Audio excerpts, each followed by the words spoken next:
Luc chapitre 5. Pêche miraculeuse. Vocation de 3 disciples.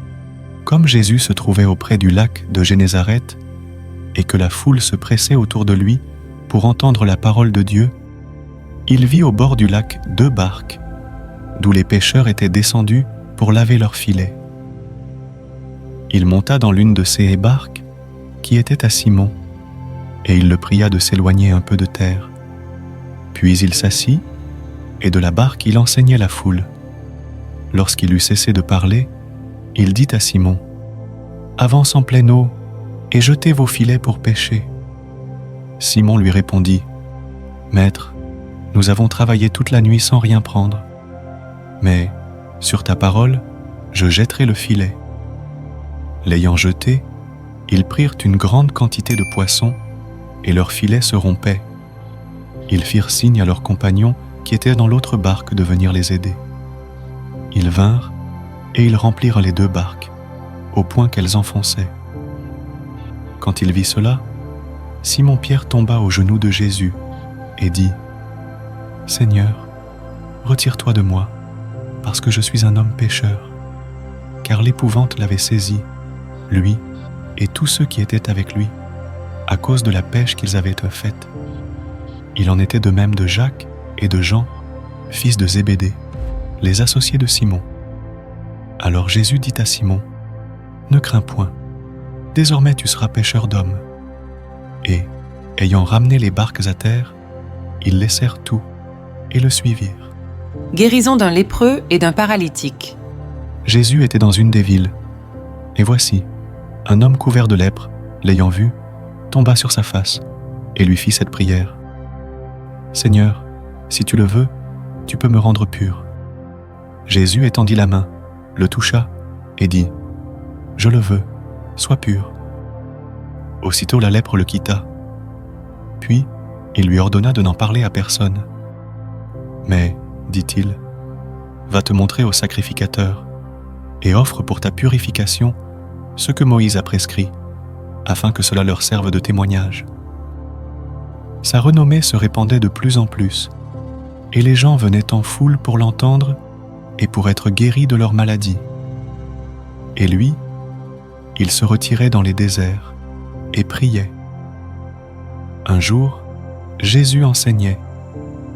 Des pharisiens et des docteurs de la loi étaient là assis, venus de tous les villages de la Galilée, de la Judée et de Jérusalem. Et la puissance du Seigneur se manifestait par des guérisons. Et voici, des gens, portant sur un lit un homme qui était paralytique, cherchaient à le faire entrer et à le placer sous ses regards. Comme ils ne savaient par où l'introduire, à cause de la foule, ils montèrent sur le toit, et ils le descendirent par une ouverture, avec son lit, au milieu de l'assemblée, devant Jésus. Voyant leur foi, Jésus dit : « Homme, tes péchés te sont pardonnés. » Les scribes et les pharisiens se mirent à raisonner et à dire : « Qui est celui-ci qui profère des blasphèmes ? Qui peut pardonner les péchés, si ce n'est Dieu seul ?»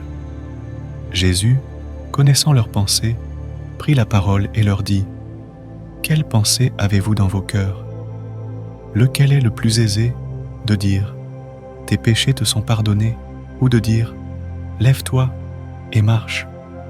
Or, afin que vous sachiez que le Fils de l'homme a sur la terre le pouvoir de pardonner les péchés, je te l'ordonne, dit-il au paralytique, lève-toi, prends ton lit et va dans ta maison. Et, à l'instant, il se leva en leur présence, prit le lit sur lequel il était couché, et s'en alla dans sa maison, glorifiant Dieu. Tous étaient dans l'étonnement et glorifiaient Dieu. Remplis de crainte, ils disaient : « Nous avons vu aujourd'hui des choses étranges. » Vocation de Lévi, Matthieu. Après cela, Jésus sortit, et il vit un publicain, nommé Lévi, assis au lieu des péages. Il lui dit : « Suis-moi. » Et, laissant tout, il se leva et le suivit. Lévi lui donna un grand festin dans sa maison, et beaucoup de publicains et d'autres personnes étaient à table avec eux. Les pharisiens et les scribes murmurèrent et dirent à ses disciples : « Pourquoi mangez-vous et buvez-vous avec les publicains et les gens de mauvaise vie ?» Jésus, prenant la parole, leur dit : « Ce ne sont pas ceux qui se portent bien qui ont besoin de médecins, mais les malades. Je ne suis pas venu appeler à la repentance des justes, mais des pécheurs. » Question sur le jeûne. Ils lui dirent : « Les disciples de Jean, comme ceux des pharisiens, jeûnent fréquemment et font des prières, tandis que les tiens mangent et boivent. » Il leur répondit : « Pouvez-vous faire jeûner les amis de l'époux pendant que l'époux est avec eux ? Les jours viendront où l'époux leur sera enlevé. Alors ils jeûneront en ces jours-là. » Il leur dit aussi une parabole.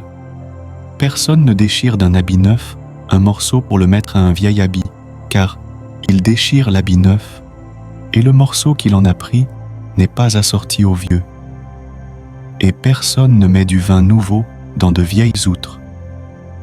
Autrement, le vin nouveau fait rompre les outres, il se répand, et les outres sont perdues, mais il faut mettre le vin nouveau dans des outres neuves.